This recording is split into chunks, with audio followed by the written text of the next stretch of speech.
প্রশ্নপত্র ফাঁস, short suggestion বিভিন্ন নাম দিয়ে সংঘবদ্ধ চক্র নষ্ট খেলায় মেতে ওঠে।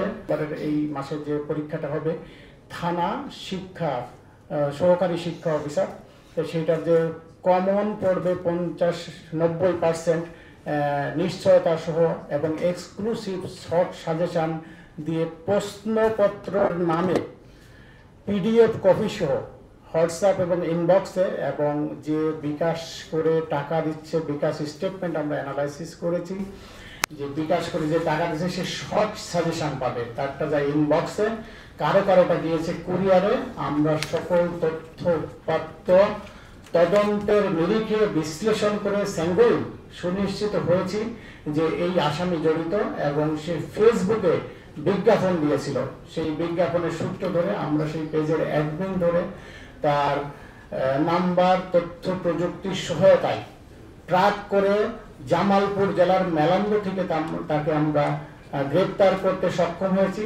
তার বিরুদ্ধে শেরেবাংলানগর থানা, আপনারা জানেন PHC শেরেবাংলানগর থানার অধীনে PHCর একজন সহকারী পরিচালক সুকরঞ্জন সমাদ্দার বাদী হয়ে শেরেবাংলানগর থানায় মামলা দায়ের করে, মামলা নম্বর 1 তারিখ 1/9/2025, ধারা 406, 420, 500, অর্থাৎ PHCর মতো স্বনামধন্য সাংবিধানিক প্রতিষ্ঠানের সুনাম ক্ষুণ্ণ হয়েছে এবং তারা প্রতারণা করেছে। প্রতারিত করে অনেকগুলো ভিকটিম এর কাছ থেকে অর্থ নিয়েছে বিকাশের মাধ্যমে, নগদের মাধ্যমে, রকেটের মাধ্যমে, যার সকল স্টেটমেন্ট তথ্যপাত্র CIDর সাইবার পুলিশ সেন্টারের হাতে। তো সেই প্রেক্ষিতে আপনাদেরকে আজ আমরা দাওয়াত দিয়ে এনেছি। আপনাদেরকে দাওয়াত দেওয়ার সবচেয়ে বড় উদ্দেশ্য হচ্ছে PHC CID যে জয়েন্ট ব্রিফিং এর আয়োজন করেছে, মানুষকে সচেতন করা। অর্থাৎ এই রাষ্ট্র বিনির্মাণে আমাদের একটা সংঘবদ্ধ চক্র নষ্ট খেলায় মেতে ওঠে। প্রশ্নপত্র ফাঁস বা suggestion, coaching centre, short suggestion বিভিন্ন নাম দিয়ে রাষ্ট্রকে সুন্দরভাবে যোগ্যতার ভিত্তিতে তৈরি করার ক্ষেত্রে প্রচন্ড রকম ভাবে বাধা সৃষ্টি করে।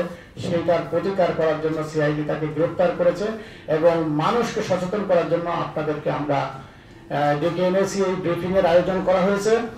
আমরা তার নিকট থেকে আলামত হিসেবে একটি ল্যাপটপ, 2টি মোবাইল ফোন এবং এই ল্যাপটপ মোবাইল ফোন ফরেন্সিকের মাধ্যমে, আপনারা জানেন যে CIDর তদন্ত একটু ভিন্ন, ফরেন্সিকের মাধ্যমে এক্সপার্ট অপিনিয়নের মাধ্যমে আমরা কোর্টে প্রডিউস করবো যাতে তার কনভিকশন এনশিওর করা যায়।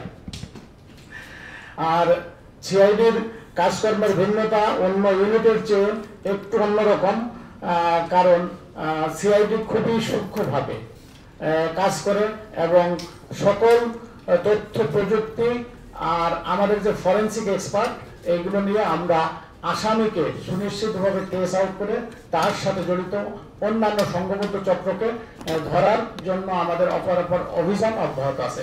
আপনাদের সকলকে ধন্যবাদ।